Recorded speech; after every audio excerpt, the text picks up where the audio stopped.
एक समय की बात है, भारत के एक गांव में एक बहुत ही लालची आदमी रहता था, जिसका नाम वीरेंद्र था।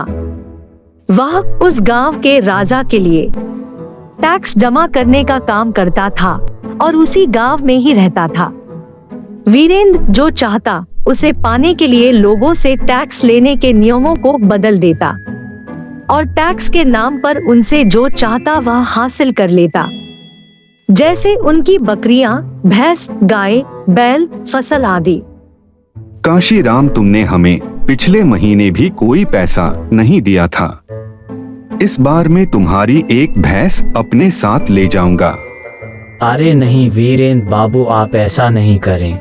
मैं तो बहुत गरीब इंसान हूँ। मैं आपका पैसा दे दूंगा, आप मुझे थोड़ा समय और दे दो। वीरेंद्र ने काशीराम की एक भी बात नहीं सुनी और अपने साथ उसकी एक भैंस ले गया। काशीराम रोता रह गया। उसके पड़ोसी गांव में कोमल नाम का किसान रहता था। कोमल का एक बेटा था, जिसका नाम विशाल था, जो बहुत ही चालाक और बुद्धिमान था। कोमल का परिवार बड़ी गरीबी में जी रहा था, लेकिन कोमल का सपना था कि उसका बेटा बहुत बड़ा आदमी बने। एक बार जब सब लोग बैठकर इधर-उधर की बातें कर रहे थे, क्या तुम लोगों को पता है, पास के गांव में राजा के साथ जो सिपाही रहता है, जिसका नाम वीरेंद्र है, वो बहुत लालची हो गया है। उस गांव में मेरा एक दोस्त रहता है, काशीराम। कुछ दिनों पहले वो लालची वीरेंद्र काशीराम की एक भैंस छीन कर ले गया। जब विशाल ने लालची वीरेंद्र के बारे में सुना तो विशाल ने निश्चय कर लिया कि मैं किसी ना किसी तरह से इस लालची वीरेंद्र को राजा से सजा जरूर दिलवाऊंगा। मुझे लगता है शायद राजा को वीरेंद्र के इस लालची स्वभाव के बारे में पता नहीं है, इसीलिए ये मुंह मांगे टैक्स वसूल करके सबको सताता है। वीरेंद्र बड़ा ही शातिर और चालाक आदमी था, इसलिए विशाल ने बहुत सोच समझकर एक योजना बनाई और अपने परिवार के सोकर उठने से पहले वह सुबह सुबह अपने पिता के बगीचे में गया और वहां लगे एक छोटे से पेड़ को अपने साथ लेकर जल्दी जल्दी वीरेंद्र के गांव की तरफ निकल पड़ा। उसे किसी भी तरह सुबह के समय ही अपनी योजना के अनुसार वीरेंद्र के सामने पहुंचना था, और वो भी तब जब वह लोगों से टैक्स वसूल कर रहा हो। ठीक समय पर विशाल वीरेंद्र के सामने पहुंच गया। उस समय वीरेंद्र लोगों से टैक्स वसूल कर रहा था। विशाल अपना परिचय देता हुआ बोला, सरकार, मैं विशाल हूँ, अभी आया हूँ और मुझे यह पता नहीं है कि इस गांव में एक गरीब इंसान कितना टैक्स देता है, क्योंकि मैं बहुत ही गरीब इंसान हूँ और मेरे पास देने के लिए कुछ भी पैसे नहीं है। उसकी बात सुनकर लालची वीरेंद्र बोला, कुछ ना कुछ तो तुम्हें देना ही होगा, तुम्हारे पास क्या है? विशाल ने अपने पेड़ की तरफ देखकर कहा, मेरे पास बस यह जादुई पेड़ है, इसके सिवा कुछ भी नहीं है।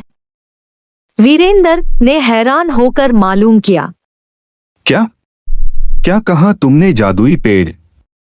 जादुई पेड़ का नाम सुनकर वीरेंद्र बड़ा खुश हुआ और उसने विशाल से पूछा, आखिर इसमें क्या जादू है?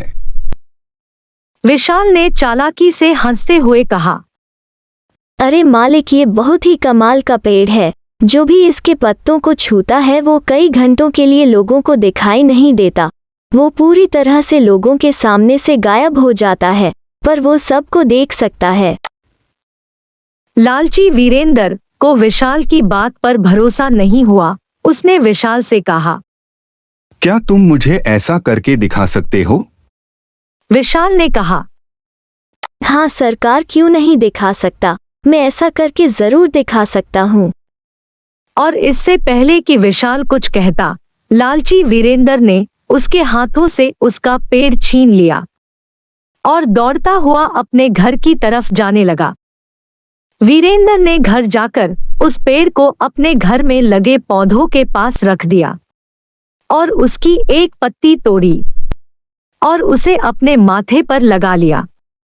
माथे पर पत्ती लगाने के बाद वीरेंद्र कमरे में आया उसने देखा उसकी पत्नी खाना बना रही थी।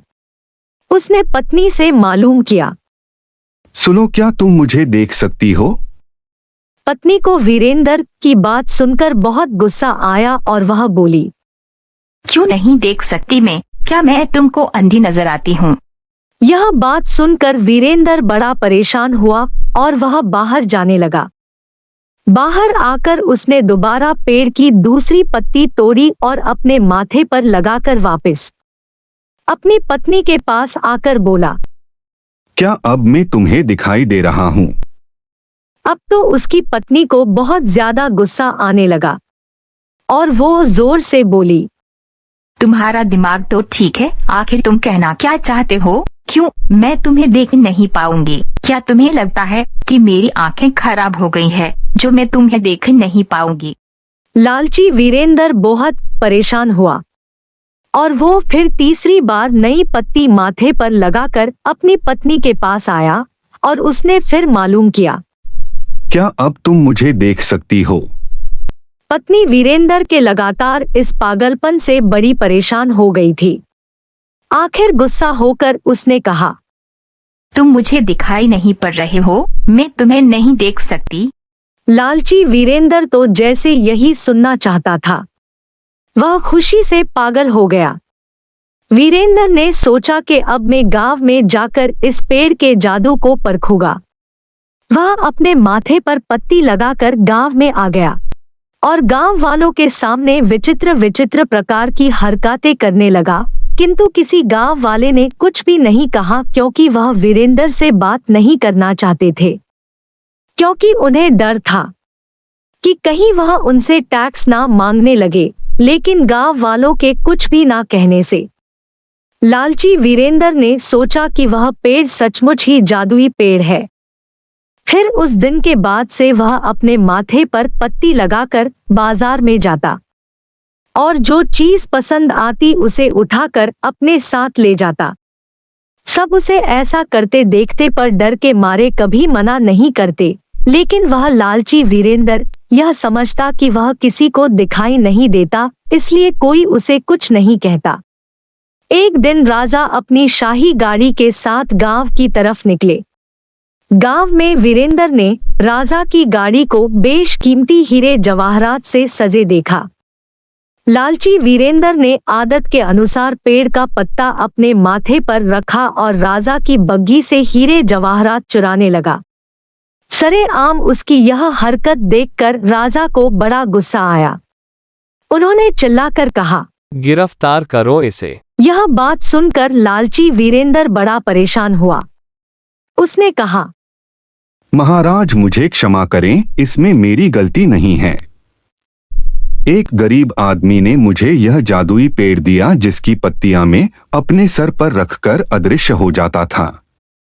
लेकिन आज मुझे पता चला कि वह झूठ बोल रहा था, क्योंकि आपने मुझे देख लिया और मैं गायब नहीं हुआ। यह तो बिल्कुल ही पागलों की तरह बात कर रहा है। क्या कोई पेड़ ऐसा भी होता है जिसकी पत्ती माथे पर रखकर कोई गायब हो जाता है? ऐसे पागल आदमी को हम टैक्स वसूली के काम पर नहीं रख सकते। मैं तुम्हें आज से टैक्स वसूली की नौकरी से हटा रहा हूँ। नौकरी छिन जाने के बाद लालची वीरेंद्र जिंदगी भर उसी गांव में अपना मुंह छुपाकर जीता रहा। उसे लालच के कारण सारी जिंदगी शर्मिंदगी झेलनी पड़ी।